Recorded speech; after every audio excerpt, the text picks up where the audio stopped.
Hello ratbags, it's Jade PLAYSGAMES. Welcome back to another Ark Survival Evolved news show. Today we're talking about the Ark Xbox update. Where is the Otter and Phoenix? When is it coming? A few things you might have missed from the PC patch notes that hopefully are going to make life a lot easier on official servers.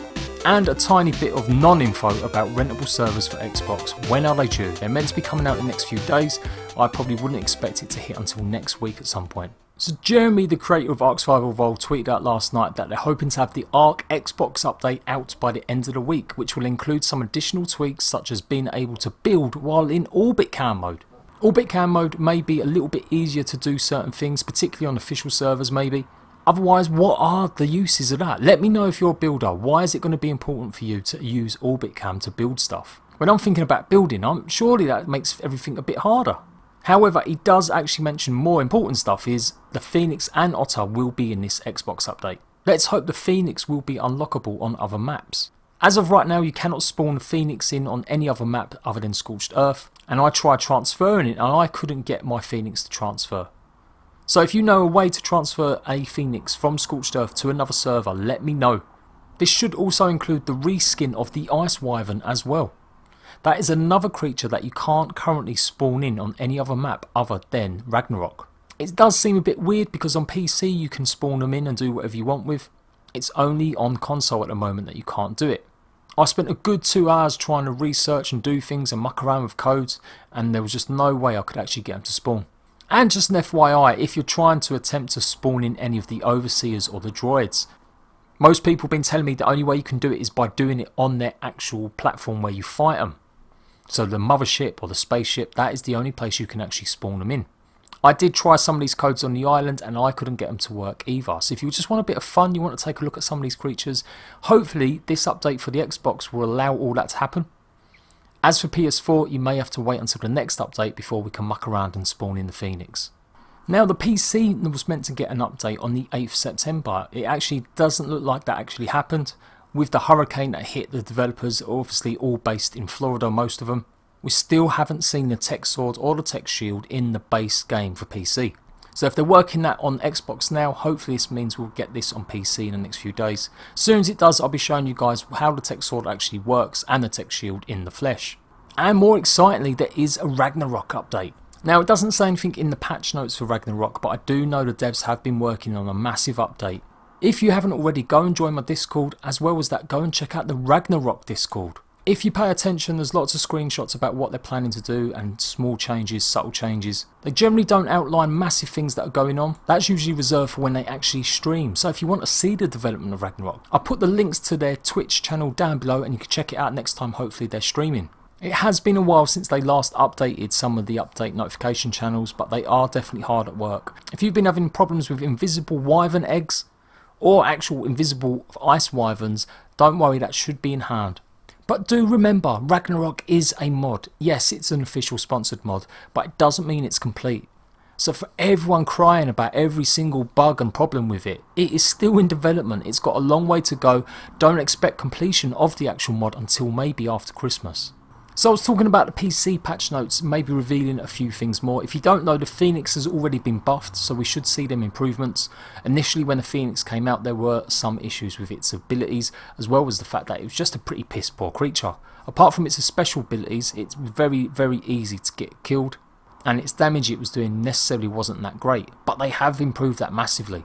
Once it's out on Xbox, I will be doing a all-in-one video telling you guys all you need to know about the Phoenix, recapping everything with all its abilities, nerfed, fixed, done. And if you've bought the Season Pass on Scorched Earth, you should be able to get hold of the Aberration sword and helmet. If you don't know, supposedly when you buy this you do get access to the cosmetics. So let me know if you're on console when the update drops. Can you actually go and get these items on Xbox? Are they available on Scorched Earth on PS4 now?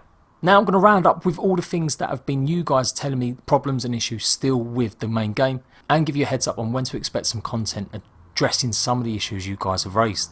I know a lot of you are really unhappy with the lack of legacy servers and normal servers across the game mode. Whether it's Xbox or PS4 or even PC, there seems to be a serious lack of legacy servers for Ragnarok. Not to mention Australia just getting absolutely foobarred. Anyone in the OC territory or region, there just doesn't seem to be enough servers. I've had multiple reports from so many people still saying there are over 240 players on a 70 cap player server. This is causing massive issues, particularly on legacy servers where the taming cap has been reached. If you're on a legacy server, make sure you're demolishing any of your rafts and you're killing off any low level dinos. If you don't actually start helping each other out and actually reducing the amount of tamed dinos on these servers, you're never going to be able to tame any other creatures.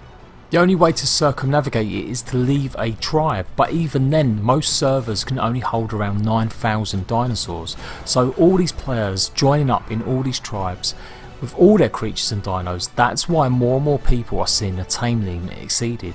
I'm not being stupid, I know it's a thing, I know there is a tame limit for tribes, but it is being made worse because of the oversaturation of players on these servers. And while it's definitely got to be addressed by Wildcard, they've got to implement some more servers. Until they do, we need to make the most of it. One thing that should help with that, like I said about the rafts, in the PC version they can be demolishable across all servers after a period of time. So no longer should there be waves and waves of rafts washed up on the riverbanks. If you go past a bunch of them, go and check that you can't actually demolish them yourselves and help out the... I will be doing an in-depth video talking about the official server status as well as their launch and how successful it was, and are there methods to keep away dupers and people at DDoS being successful. Otter spawns seem to be a bit of an issue across different maps, and while they're not meant to be super rare spawns, they are a little bit hard to get. So keep persevering, remember to do a dino wipe on your servers or your dedicated servers, and hopefully you should be able to start boosting their numbers. Now I know many of you have been waiting for Xbox rentable servers, and like I said, there should be in at some point during mid-September. Well, we've only got a couple of days to go before it is mid-September. It doesn't look like they're going to be suddenly announced on like Friday or anything like that. Jack replies to ArcLife RP saying it should be this month. We're a little back-ended because of the weather. Once I have a more accurate ETA, I'll let everyone know. Now, it's not a simple case of just flicking the switch. I still firmly believe they haven't ironed out everything they needed to with Microsoft. And even if they have, it looks like there is going to be a massive demand for it through their partners that they're using to host these, including the official ones and the trader. So fingers crossed it does go well through, and at the moment unofficial rentable servers are definitely a lot more reliable trying to play some of the newer things like Ragnarok than you can find on official, which is a real shame. You shouldn't have to pay money to rent a server just to get on a actual game mode you want. But 2 weeks on after launch of Ark Survival Evolved, that is the case. Like I said, I will be going through that in a more in-depth video. Let me know what it's like for you joining official servers. How long do you have to wait until you can actually join one? I know some regions are waiting up to 3 hours to join a server. Are you seeing massive amounts of players on servers that should be capped at 70 players? And are you getting the full tamed notification on legacy servers as well as the brand new ones? Now on legacy servers it can happen more, and it is something that will happen because they're old servers. They will hit the dino tame cap. But on the new servers, no way should any server be hitting the dino tame cap at this stage. Not unless of course they have got hundreds more players than they're meant to.